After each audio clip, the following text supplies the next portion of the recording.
প্রথম পার্ট হচ্ছে যে হঠাৎ করে এসে আমি কিন্তু শুরু করে দিলাম যোগা, এটা না।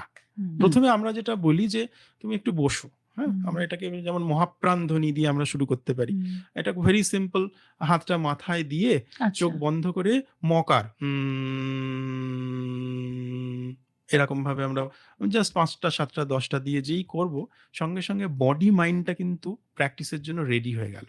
আচ্ছা, সবসময় মনে রাখতে হবে আমি কি করছি, যোগ করছি। এইটা এই যে নানা রকম অ্যাক্টিভিটির মাধ্যমে এই জায়গাটায় আসতে হবে, যুক্ত হচ্ছি এবং উইথ ফিলিং। হ্যাঁ, মানে যাই করব সেটাকে আমাকে ফিল করে করে করতে হবে। ঠিক আছে? আচ্ছা, এরপরে আমরা কিছু ব্রিদিং প্র্যাকটিস করতে পারি। Hand stretch breathing with chest expansion, হ্যাঁ, করতে পারি। ধরুন জাস্ট হাতটা তুলে নিঃশ্বাস নিতে নিতে তোলা, ছাড়তে ছাড়তে নামানো। এটা প্রত্যেকটা জয়েন্টের মুভমেন্ট 10 বার করে, খুব ইজি।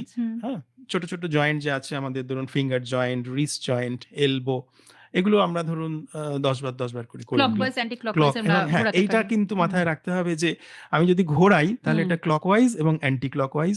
যোগের ওগুলো বেসিক নিয়ম। আমি যদি ডান দিকে করি তাহলে আমাকে বাঁ দিকে করতে হবে।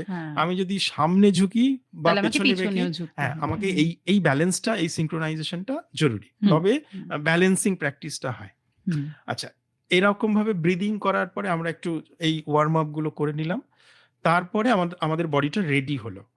এরপরে কিছু বেসিক আসন, যেমন ধরুন যদি হাঁটুতে সমস্যা না থাকে সেক্ষেত্রে বৃক্ষাসন হতে পারে। আচ্ছা, হ্যাঁ, উৎকট আসন হতে পারে, হাফ চেয়ার। বৃক্ষাসন মানে ট্রি লাইক পশ্চার, এক পায়ে দাঁড়িয়ে।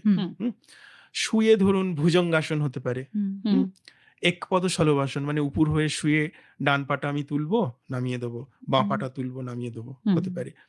পবন মুক্তাসন হতে পারে। হ্যাঁ, ডান পাটা ভাঁজ করে পেটের মধ্যে চেপে ধরা, এটা হতে পারে। যষ্ঠী আসন হতে পারে। আচ্ছা, তারপরে টুইস্টিং পশ্চারের মধ্যে বক্রাসন হতে পারে। সব যে করতে হবে তা নয়, কিছু আপনি আপনার সুবিধা মতো সিলেক্ট করে আপনি মিনিট করে প্র্যাকটিস করতে পারেন। আচ্ছা, এটার পরে যেটা অবশ্যই জরুরি আসন হলো, এরপরে কিন্তু অন্তত মিনিমাম একটা প্রাণায়াম আপনাকে করতেই হবে।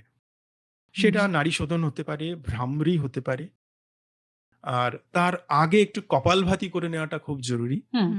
কপালভাতি করার পরে আমরা প্রাণায়াম করতে সাজেস্ট করি।